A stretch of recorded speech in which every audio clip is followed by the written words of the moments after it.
United Nations praised Vietnam's positive contributions.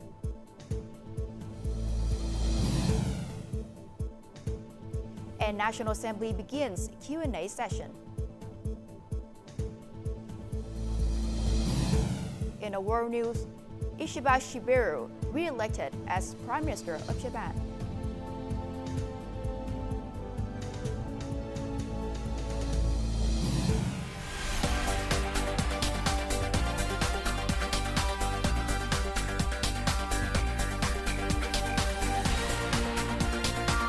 Broadcasting from Hanoi, the capital of Vietnam. VTV News starts right now. Good afternoon. It's 3 p.m. local time in Hanoi, and you're watching VTV News. I'm Phie Linh, bringing you the latest updates. Now, continuing his official visit to Chile on Sunday, Vietnam time, State President Nguyen Phu Trong met with leaders of major political parties in Chile, including Lautaro Carmona Soto, President of the Communist Party of Chile, and Polina Vodanovic, President of the Socialist Party of Chile. During his meeting with President of the Communist Party of Chile, State President Nguyen Phu Trong expressed confidence that the party would make significant contributions to the left-wing government's leadership and link with other countries to address global challenges. In his meeting with President of the Socialist Party of Chile, the Vietnamese leader called for strengthening political trust as the foundation for developing bilateral cooperation, particularly in the areas of security and defense, science and technology, green development, digital transformation, and renewable energy.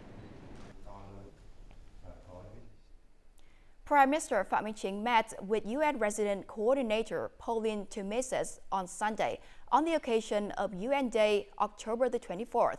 They discussed key areas of bilateral cooperation, focusing on Vietnam's three strategic breakthroughs: institutional reform, infrastructure development, and human resource enhancements.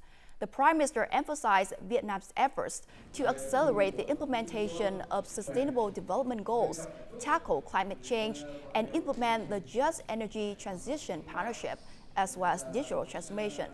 He called on UN organizations to support Vietnam through policy advisory services, mobilization of international resources, particularly in science, technology, and innovation, and strengthening the national government capacities and human resource training. The UN praised Vietnam's strong role, commitment, and positive contributions, reaffirming its continued cooperation with Vietnam in promoting sustainable development.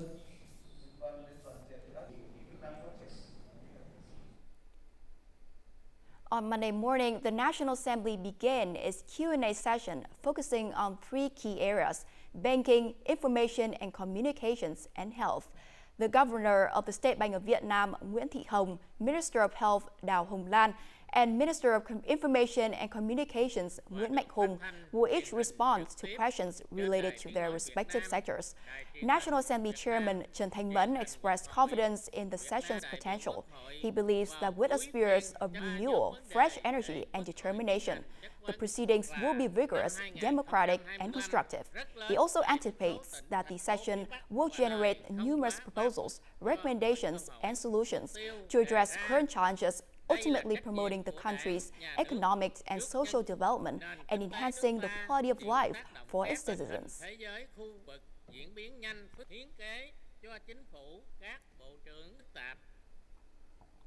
During the Q&A session, Governor of the State Bank of Vietnam, Nguyễn Thị Hồng, fielded questions from the National Assembly. A key issue raised was the state management of the gold market, which drew significant attention from deputies. More to follow. Could you please explain what actions have been taken so far and how these measures have impacted gold prices and the gold market both currently and in the future? Since June 2024, global gold prices have reached record highs. Initially, we intervened with 9 gold auctions, but the price difference between domestic and international gold prices continued to widen. To quickly narrow this gap, we switched to selling gold directly through 4 state-owned commercial banks and SJC. As a result, the price difference, which was previously around $625 to $750 per tael, has now reduced to about 125 to 167 US dollars per tael. Currently, when people deposit this money in banks, they receive virtually no interest. Banks are borrowing foreign currency at interest rates they must repay. Why not borrow directly from the people, even at lower interest rates, to benefit citizens? The foreign exchange market and the exchange rate in Vietnam have gone through many periods of volatility, leading to macroeconomic instability. Since 2016, the State Bank has implemented a range of synchronized solutions, including the important strategy of managing inflation to stabilize the value of Vietnam dong. We have also combined interest rate and exchange rate policies to make Vietnam dong more attractive and beneficial. We see this approach as an effective policy for stabilizing the macroeconomy.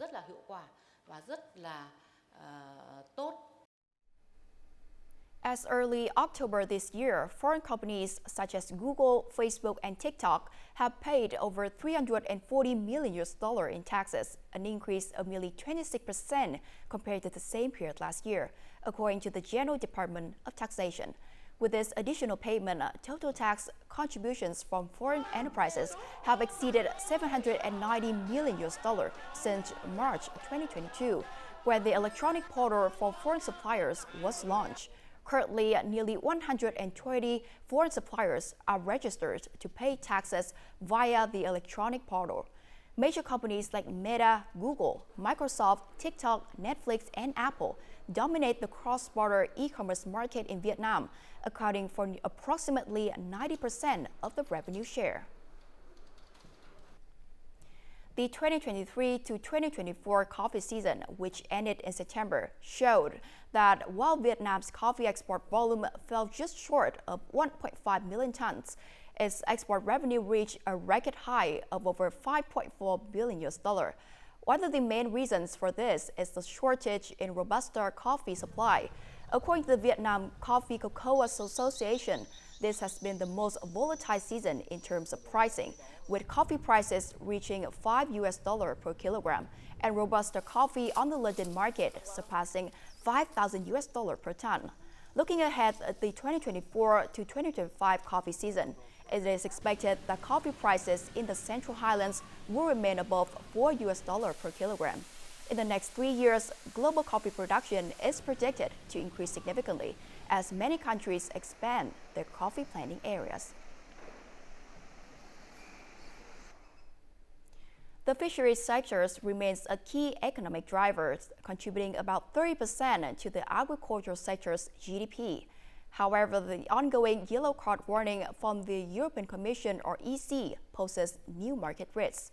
With the EC's fifth inspection approaching, local authorities are intensifying efforts to combat illegal, unreported, and unregulated fishing during a crucial enforcement month. This province has 674 registered fishing vessels, each measuring over 6 meters in length. All vessels over 15 meters long are equipped with vessel monitoring systems VMS. Since the beginning of the year, the VMS system has detected 358 instances where vessels lost VMS connection for over 6 hours but less than 10 days due to sudden disconnections. To date, no vessels in the province have faced administrative penalties for VMS disruptions while at sea. We strictly comply with the law, always ensuring that our vessel's tracking system is activated and properly recorded when we go out to sea and fish in the designated fishing areas. Despite the progress, the province still faces challenges, with 50 instances of 18 fishing vessels crossing allowed boundaries. All such cases have been flagged by the Coastal Monitoring Station, which alerts ship owners and relevant authorities for verification once the vessels return to shore. Additionally, 385 vessels in the province remain unregistered, with many vessels overdue for inspection and some ship owners failing to maintain complete records of their routes. The Ministry of Agriculture and Rural Development is working closely with the Ministry of National Defense and local authorities to implement comprehensive support solutions for fishermen. Moving forward, the province will need to focus on resolving the issues of 3 no fishing vessels, no registration, no inspection, and no fishing license. aiming to complete registration by this year. Now, before we move on to other important updates, let's have a look at the foreign exchange rate updated today, November 11th.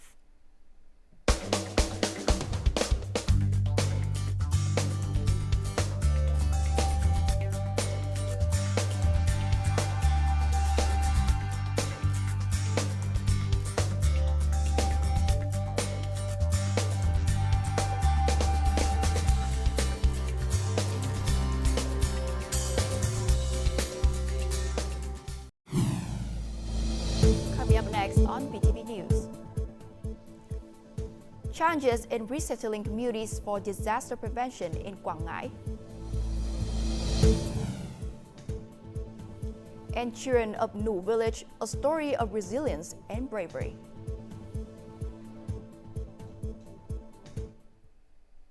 Six crew members aboard the fishing vessel BD30927TS were promptly rescued by another local fishing boat after the vessel encountered an accident. They were safely brought to Bình Châu port in Bà Rịa Vũng Tàu province. The incident occurred around 5 p.m. on November the 8th when the fishing vessel was operating about 100 nautical miles southeast of Bình Châu port, located in Bình Châu Commune, Xuyên Mộc District, Bà Rịa Vũng Tàu province. Large waves and strong winds caused the vessel to take on water and sink. By 6 p.m. the same day, all 6 crew members have been rescued and brought safely to Bình Châu port. The crew's members' health is currently reported to be stable. The Ministry of Agriculture and Rural Development issued a directive on Sunday for proactive measures in response to expected heavy rains in central Vietnam. It urged the provinces and cities of Thừa Thiên Huế, Đà Nẵng, Quảng Nam, Quảng Ngãi, and Bình Định, along with relevant ministries, to closely monitor forecasts and warnings for heavy rains, flash floods, landslides, and potential flooding risks. The National Center for Hydrometeorologic Forecasting predicts that from the early morning of November 12th through November the 30th, this region from Thừa Thiên Huế to Bình Định could experience moderate to heavy rainfall, with some areas receiving over 215 millimeters. Local authorities and agencies are advised to promptly inform government officials and the public, ensuring proactive measures to minimize potential damage. In Quảng Ngãi province, residents in mountainous districts affected by flooding are gradually stabilizing their daily life. This progress is thanks to the local government's proactive efforts to resettle communities on a larger scale to prevent natural disasters, particularly addressing the increasingly complex issue of landslides. This is the resettlement area in Sơn Long Commune, Sơn Tây District, spanning 2.6 hectares. It was established after a devastating landslide in November 2020 forced many families from Rapan village to evacuate. The local government constructed this area to provide a safe haven for the displaced residents.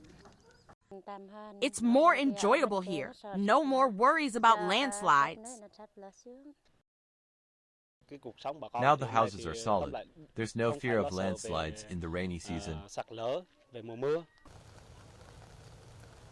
In the 5 mountainous districts of Quảng Ngãi, over 1,800 households with more than 7,300 people live in areas prone to landslides and flash floods, threatening their lives and property.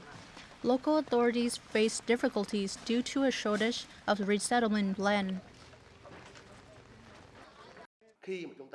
There are still many difficulties, especially in building supporting institutions when resettling residents. The province recommends that the Ministry of Agriculture and Rural Development and the government support localities. The province has identified about 160 landslides-prone locations, and if floods intensify, many more households may require relocation. However, significant challenges persist, primarily due to limited resources. In the long term, Quảng Ngãi plans to integrate its resettlement efforts with a program to replace temporary housing. 2 months have passed since the devastating landslide in Nu Village, Phúc Khánh Commune, Bảo Yên District, Lào Cai Province. The people here are standing strong, healing from the pain and loss. Among them, the children who survived the disaster have returned to school, joining their friends and teachers to continue nurturing dreams. 11-year-old Mông Hoàng Thảo Ngọc was swept away by the horrifying flood 2 months ago. Miraculously rescued, she was hospitalized in a coma. Following a life-or-death battle at Bạch Mai Hospital, 50 days of treatment led to her miraculously recovery, bringing joy to her family. I just want to be healthy again and go to school with my friends. I haven't been able to join any activities for a long time, and I really miss my friends. Thảo Ngọc is the last student from Nhu village to resume her studies. She returns to school, embraced by the warmth and support of her family, friends, and teachers. Seeing her walk to school with her mother, I feel so moved and happy. She's so strong, so resilient, having fought so hard for her life. This is truly a great miracle. Hoàng Thị Hồng Nhung, who lost her loved ones and suffered deep physical scars, seemed on the brink of giving up. But after more than 1 month of treatment, this brave student has returned to school. Now, I just hope my leg and the wound behind my ear heal. Once they're better, I'll grow my hair long again. We provided makeup lessons for students along with extra evening and one-on-one sessions. We always create a supportive environment for them to learn and play, so they feel as comfortable and happy as possible. The teachers are very caring, especially for the younger children. The resilient children of Nhu village bring joy not only to the families and teachers, but also stand as a living testaments to the indomitable spirit that emerged from the catastrophes. The story exemplifies the power of unity and community in the face of adversity.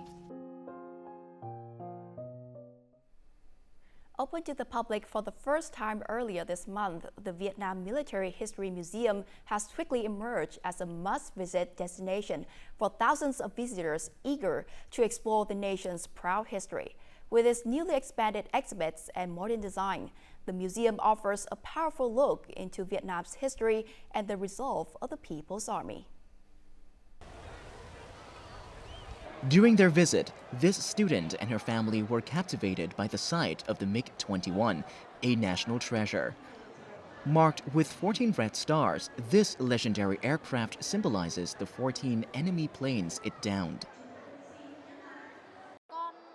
I love history, and being here gives me just the opportunity to learn so much about it.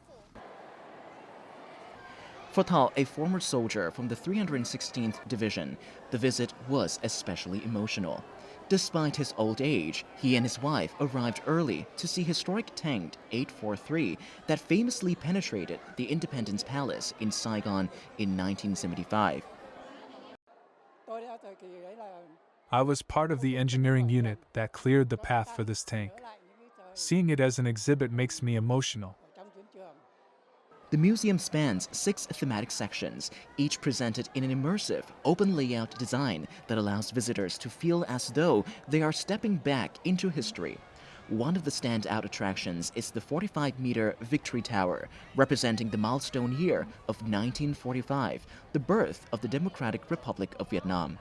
Nearby, displays of military equipment used by the Vietnamese forces demonstrated the courage and determination of the People's Army through 2 resistance wars. We have every right to take pride in our mighty power as a nation. The young generations who came here to immerse themselves in history lessons will be the very people who contribute to its future archive. Each step through the museum's spaces is a profound reminder of the sacrifices made by generations who fought for independence and peace. For today's youth, it's a reminder to appreciate the value of the peace they now enjoy. The Hano Festival of Creative Design 2024 kicked off with its opening ceremony on November the 9th at Hano's August Revolution Square, making the start of a 9-day cultural celebration in the capital. This year's festival theme, Creative Intersection, spans 7 of Hanoi's iconic historical landmarks and offers a vibrant series of engaging activities. At the festival opening ceremony, Vũ Thu Hà, Deputy Chairwoman of Hanoi's People's Committee, emphasized the event's significance. The Hanoi Festival of Creative Design, an annual cultural event since 2019, showcases the capital's cultural industry and the creativity of its businesses and citizens. Each edition has been meticulously planned. Through this festival, Hanoi demonstrates how culture can drive socio-economic development, channeling the energy of young innovators to create a more dynamic and enriching environment for all. In recent years, Hanoi has made significant progress in promoting creative designs and fostering collaboration among cities within the UNESCO Creative Cities Network. A Vietnamese dancer has claimed the world champion title at the 2024 Red Bull Dance Your Style competition.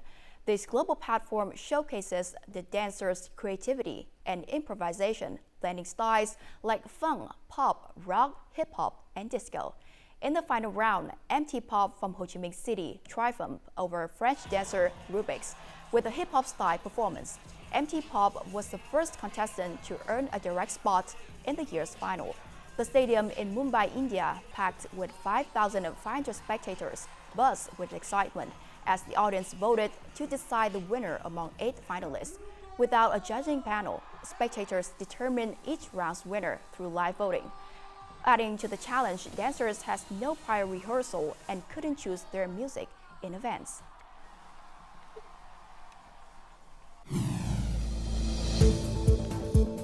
Coming up next, Ishiba Shigeru re-elected as Prime Minister of Japan.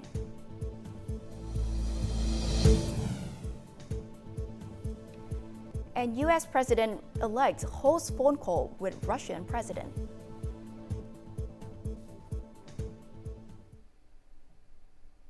Earlier today, the Japanese National Diet held a special session to elect a new prime minister following last month's lower house elections. Ishiba Shigeru was re-elected as prime minister during the session. He is expected to announce his new cabinet shortly after his re-election. The cabinet's composition will largely remain the same as the one formed on October the 1st, with adjustment made through 3 key positions: Prime Minister, Minister of Justice, Minister of Agriculture, Forestry and Fisheries, and Minister of Land, Infrastructure, Transport and Tourism. The new cabinet will be officially established following the Prime Minister's inauguration ceremony, with a formal recognition expected to take place later this evening at the Imperial Palace in Tokyo.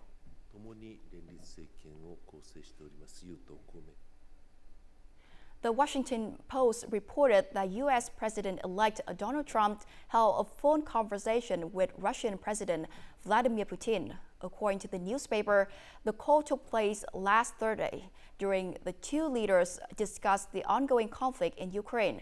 Trump expressed hopes for further discussions aimed at quickly finding a resolution to the situation in Ukraine.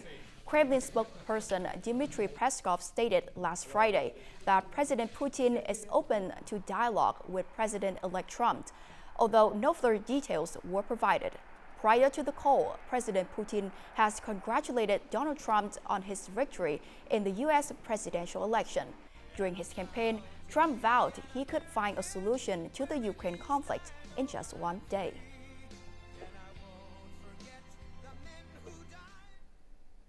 Thailand has approved 3 measures to stabilize rice prices and balance supply. The first is a mortgage program offering 1,500 baht per ton for rice mortgage by farmers, with loans ranging from 9,000 to 12,500 baht per ton. The second measure provides loans for agricultural cooperatives to mortgage rice in bulk.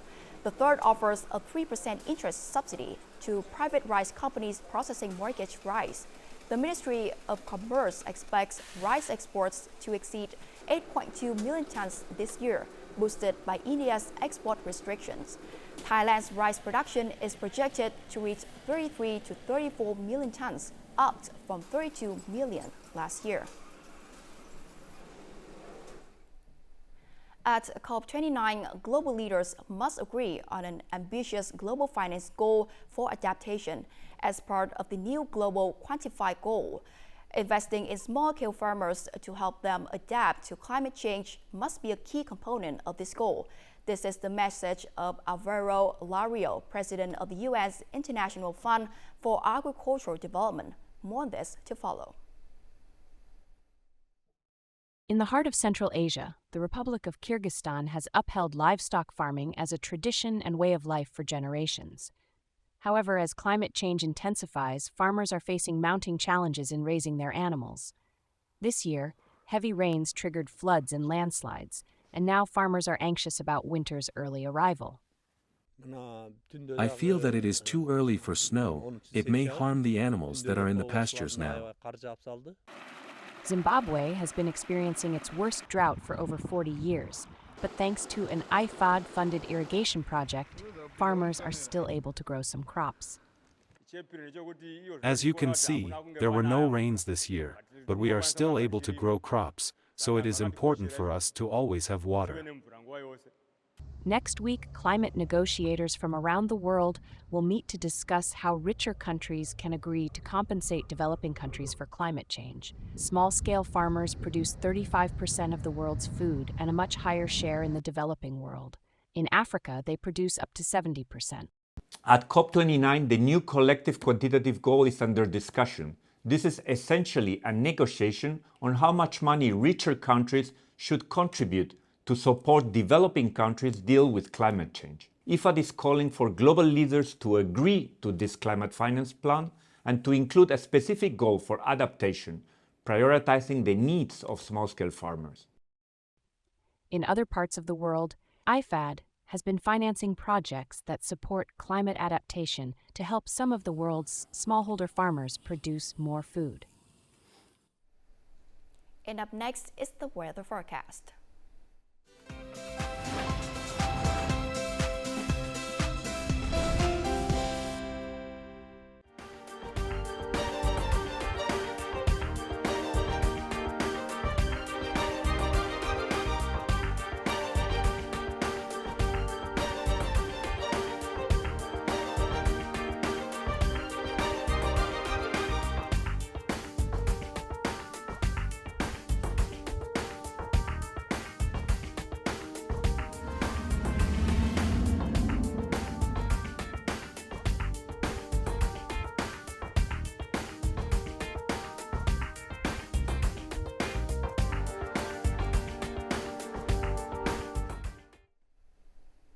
And that's the end of VTV News. To rewatch our program, you can download VTVgo from App Store or Google Play or visit our YouTube channel, VTV4Go. Thank you for watching and goodbye for now.